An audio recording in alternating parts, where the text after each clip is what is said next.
मनुष्य की महानता और सफलता उसके गुण, उसकी मेधा से मापी जाती है। फिर क्यों किसी के जीवन पर उसके जन्म, जाति और कुल की छाप लगा दी जाती है गुरुदेव? जब विश्वामित्र राजकुल में जन्म लेकर ब्रह्म ऋषि बन सकते हैं, जब आचार्य द्रोण ब्राह्मण कुल के होकर क्षत्रियों को ललकार सकते हैं, जब मेरे महान गुरु परशुराम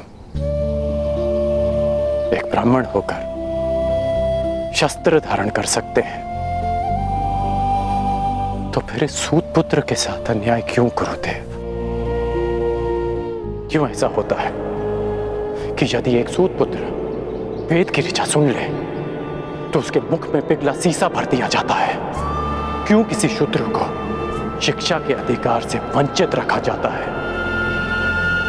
क्यों मेरे भाई शोण को मार दिया गया था? क्योंकि उसने वेद पाठ करने का दुस्साहस किया। क्यों एक क्षत्रिय की उदंडता को उसका साहस माना जाता है और एक सूत की वीरता को उसका दुस्साहस? क्यों गुरुदेव? क्यों क्यों क्यों क्यों क्यों?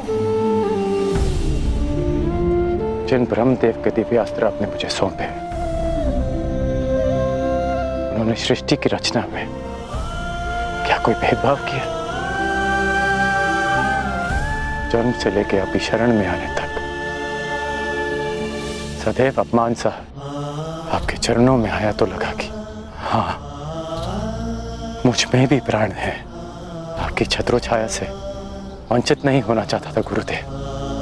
ये कारण सम्मान से जीवन जीने का अधिकार चाहता था। इसलिए जीवन में पहली बार असत्य कहा, परंतु आपके प्रति मेरी श्रद्धा, मेरी शिक्षा के प्रति मेरी निष्ठा और मेरे कर्म के प्रति मेरी आस्था में किंचित भी असत्य नहीं है गुरुदेव। आपके इस शिष्य ने आपकी हर शिक्षा, हर परीक्षा को ईश्वर का प्रसाद मानकर ग्रहण किया और आज ये राधे सगर्व आपका श्राप भी स्वीकार करता है। किंतु इतना निवेदन अवश्य करूंगा कि मेरा सूत पुत्र होना मेरे अधिकार में नहीं था। इतना अवश्य कहूंगा कि आपने मुझे उस भूल के लिए श्राप दिया जिस पर मेरा कोई वश नहीं था गुरुदेव। तुम्हारा तुम्हारे जन्म पर वश नहीं था, मैं जानता हूं, परंतु तुम्हारा वश कर्म पे तो था और तुम्हें श्राप तुम्हारे असत्य बोलने के कर्म के कारण मिला है। नहीं गुरुदेव, एक सूत पुत्र को श्राप मिला क्योंकि उसका जन्म ब्राह्मण कुल में नहीं हुआ, क्योंकि एक सूत होने के पश्चात भी उसने सम्मान से जीवन जीना चाहा, अपना अस्तित्व बनाना चाहा। इसलिए एक सूत पुत्र को श्राप मिला। अपने गुरु से सत्य ना बोलने की भूल तुमसे हुई है कर्ण, और एक गुरु ने अपने शिष्य का सत्य जाने बिना उसे श्राप दे दिया। ये भूल परशुराम कर बैठा।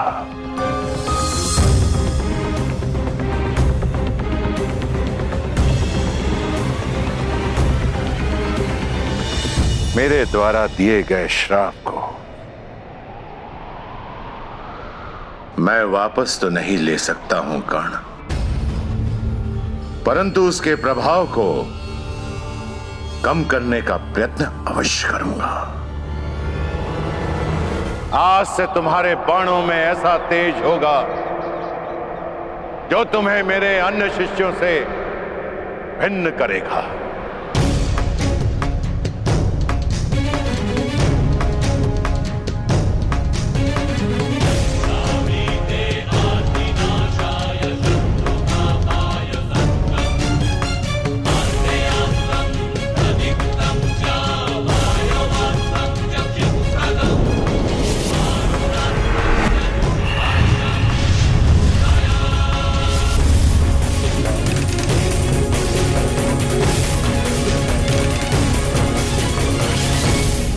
ये मेरा सबसे शक्तिशाली दिव्यास्त्र है, परंतु ब्रह्मास्त्र से अधिक नहीं।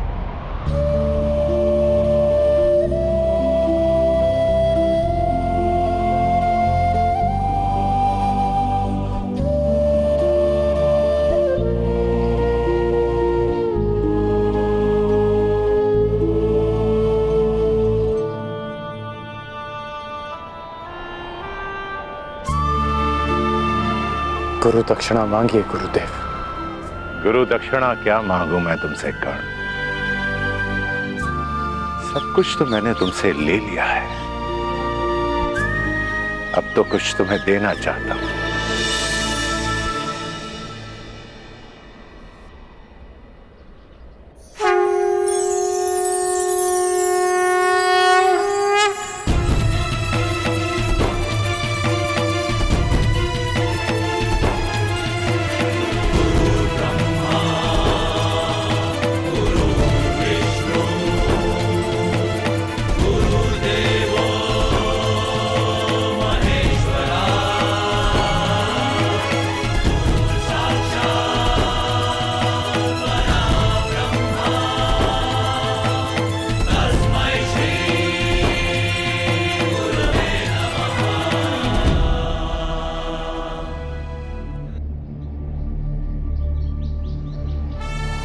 ये मेरा दिव्य धनुष है विजय। जब तक ये धनुष तुम्हारे हाथों में रहेगा, संसार का कोई भी योद्धा तुम्हें पराजित नहीं कर पाएगा कर्ण। जाओ पुत्र, जाओ, इस अभिशापित जीवन को स्वीकार करो। जन्म की पीड़ा और शाप का ताप सहकर भी तुम संसार के आकाश में सूर्य के भांति चमको।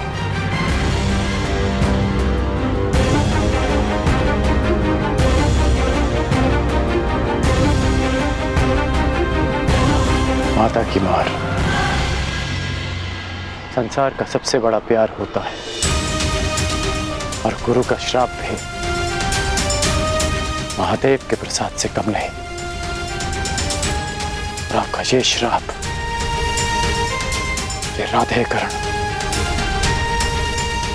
अमृत समझकर स्वीकार करेगा।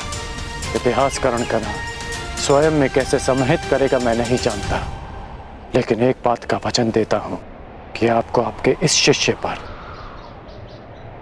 सदैव गर्व होगा।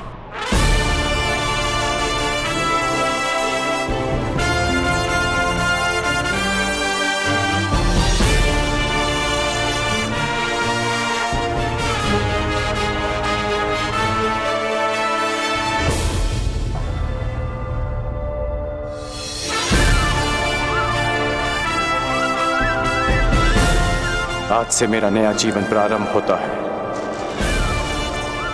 दिव्यास्त्रधारी कर्ण, और मैं अभिशापित सूत पुत्र भी, मैं जिसे जीवन का अधिकार नहीं मिला, और मैं जो इस अधिकार के लिए अपनी अंतिम श्वास तक लड़ूंगा, मैं राधेकर्ण।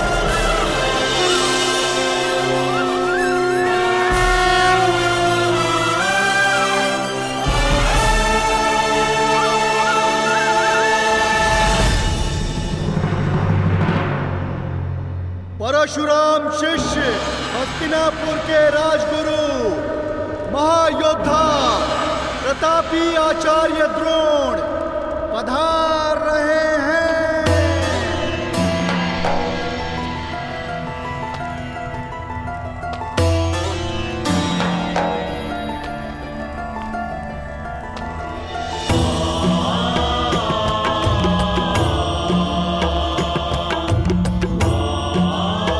हस्तिनापुर नरेश महाराज धृतराष्ट्र की जय हो। आपके स्वर से लगता है कि रंगभूमि कुमारों के प्रदर्शन के लिए तैयार है। जी महाराज, 105 योद्धा हस्तिनापुर के आकाश में अपने शस्त्र बल का तेज फैलाने के लिए प्रस्तुत है। और इतना नहीं महाराज, हस्तिनापुर की जनता अपने राजकुमारों के स्वागत के लिए आतुर है, प्रतीक्षा कर रहे हैं कि वे कब आएंगे। समय आ गया है जब मेरे पुत्र अपनी योग्यता का प्रदर्शन करेंगे। समय की चाल में आहट नहीं होती महाराज, किंतु वेग की भांति वो चलता है। कल की ही बात लगती है कि नन्हे कौरव और पांडव इसी महल के आंगन में उद्दंडता करते फिरते थे और आज शक्ति का प्रदर्शन करने के लिए प्रस्तुत हैं। भाग्यशाली है भीष्म जो अपने पुत्रों का ये रूपांतरण देख सकता है। सौभाग्यशाली तो हस्तिनापुर है ताचरी, जिसे आपकी छत्र छाया मिली।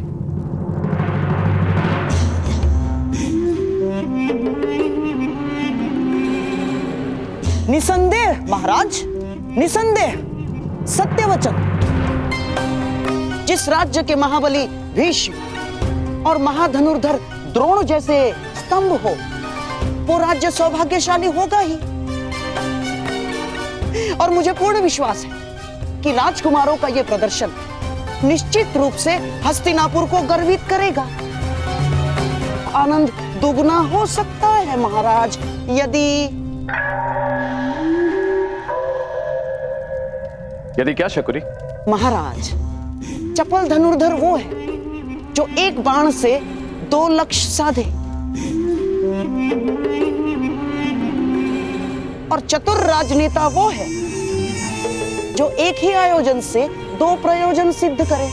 आपका तात्पर्य क्या है गंधार नरेश? यही कि क्यों ना इस प्रदर्शन को एक मैत्रीपूर्ण प्रतियोगिता का रूप दे दिया जाए और कल की रंगभूमि में जो विजेता होगा उसे क्यों ना युवराज घोषित कर दिया जाए महाराज। प्रतिस्पर्धा प्रतिद्वंदियों के बीच होती है गंधार नरेश, भाइयों के बीच नहीं।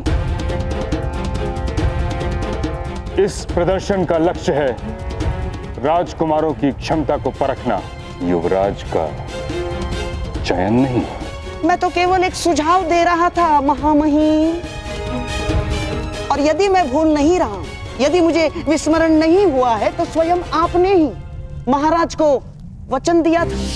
जिस दिन दोनों राजकुमारों ने सामर्थ्य और ज्ञान प्राप्त कर लिया, उस दिन होगी प्रतिस्पर्धा और उनकी क्षमता के आधार पर हस्तिनापुर अपना नया राजा नियुक्त करेगा।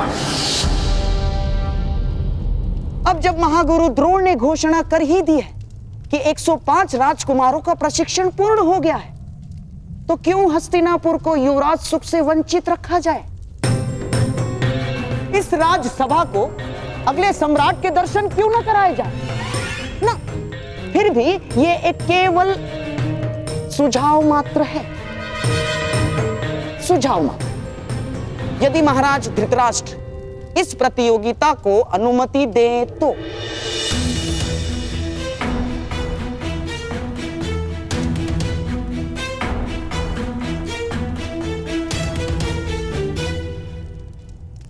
उचित कह रहे हो शकुनी। इस सुझाव पर विचार किया जा सकता है। निश्चित रूप से हस्तिनापुर को युवराज की आवश्यकता है। निश्चित रूप से युवराज की आवश्यकता है महाराज, किंतु चयन के लिए प्रतिस्पर्धा विकल्प नहीं। महामहिम का कथन सत्य है महाराज। इन 105 भाइयों को एक साथ मिलकर हस्तिनापुर की रक्षा करनी है। जो उत्तराधिकार के लिए एक दूसरे से लड़ बैठेंगे, वो मिलकर किसी देश की रक्षा कैसे करेंगे? यह संभव है महाराज। ये रंगभूमि 105 भाइयों के कौशल का प्रदर्शन स्थल है। उत्तराधिकारियों के मध्य इसे युद्ध क्षेत्र मत बनाए।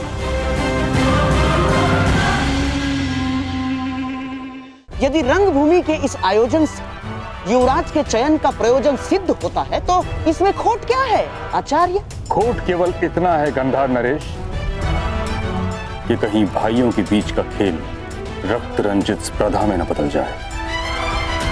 महामहिम भीष्म बिल्कुल ठीक कह रहे हैं। आचार्य, वो क्षत्रिय कैसा जो युद्ध से भयभीत हो जाए, और वो राजकुमार कैसा जो अपने राज्य की रक्षा के लिए घाव खाने से पीछे हट जाए?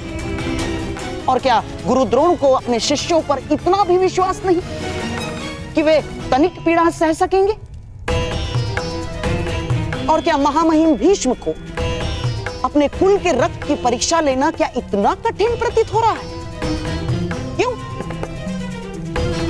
जो गंगा पुत्र भीष्म अपने केवल वचन के लिए आजन्म ब्रह्मचारी रहे, जिन्होंने अपने दिए हुए वचन के लिए मृत्यु को स्वयं से आज तक दूर रखा, क्या ऐसे महामहिम महाबली गंगा और शांतनु पुत्र भीष्म हस्तिनापुर के सिंहासन को एक सशक्त, समर्थ, सक्षम और सुरक्षित हाथों में नहीं देखना चाहेंगे?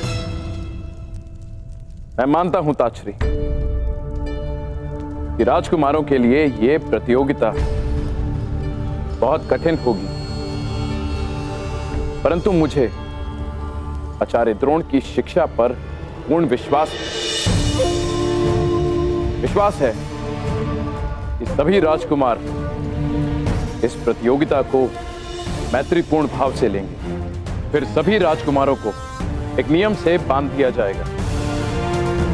यदि किसी भी राजकुमार दूसरे राजकुमार का रक्त बहाया तो उसे अपात्र घोषित कर दिया जाएगा। इस नियम के प्रभाव से आपकी चिंता का हल भी निकल आएगा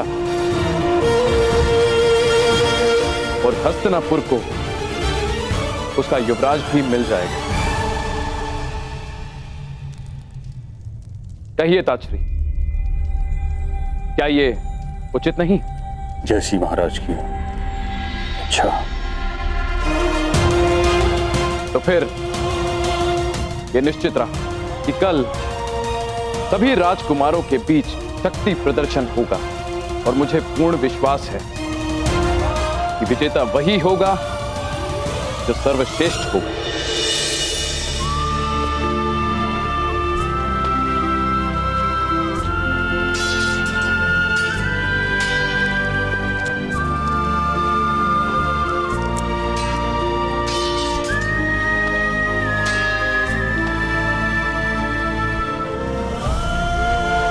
सावधान प्राण, मेरे प्राण का सामना करो।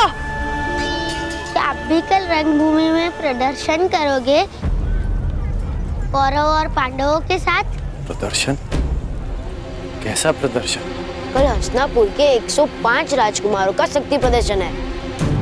सुना है कुमार अर्जुन अपने धनुर्विद्या का कौशल भी दिखाएंगे।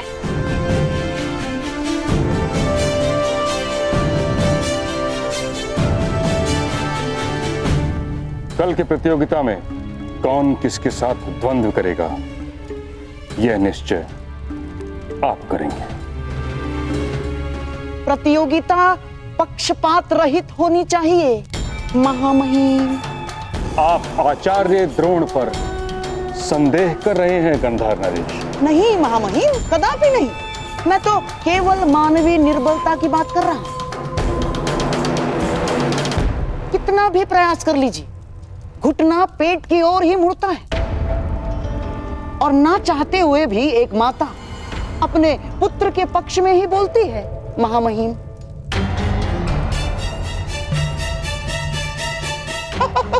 और महागुरु द्रोण का अर्जुन के प्रति प्रेम जगत विख्यात है। वो तो पहले ही घोषणा कर चुके हैं कि इस संसार का सर्वश्रेष्ठ योद्धा अर्जुन ही है। बस कीजिए गांधार नरेश शकुनी, आप द्रोण के न्याय भाव पर आक्षेप लगा रहे हैं जो उचित नहीं है। नहीं आचार्य, नहीं, मैं तो वो कह रहा हूं जो कल सारा हस्तिनापुर कहेगा। तो आप चाहते क्या हैं? मैं तो केवल महाराज को यह निवेदन करना चाहता हूं कि द्वंद्व के प्रतियोगियों का निर्णय कोई मनुष्य ना करे। तो फिर कौन करेगा शकुनी? वो जिसमें पक्षपात का भाव ना हो।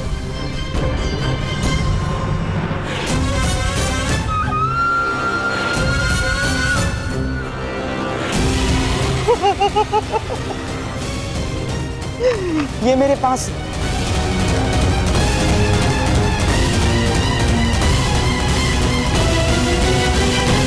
मैं भी कल रंगभूमि में जाकर कौरवों और पांडवों के बीच अपना प्रदर्शन करूंगा और ऐसे ऐसे तलवारबाजी करूंगा। मूर्ख, अज्ञानी, हमारे जैसे छोटे लोगों को दिन में स्वप्न देखने का अधिकार नहीं है। ये रंगभूमि राजपुत्रों के लिए है, तुम्हारे लिए नहीं है पुत्र। तुम लोहार के पुत्र हो, लोहार का काम करो, छोड़ो ये तलवार वलवार चलाना। अपनी निर्बलता और उस पर क्यों थोप रहे हो? हर बालक का अधिकार होता है अपना भविष्य चुनने का, अपना भाग्य स्वयं लिखने का।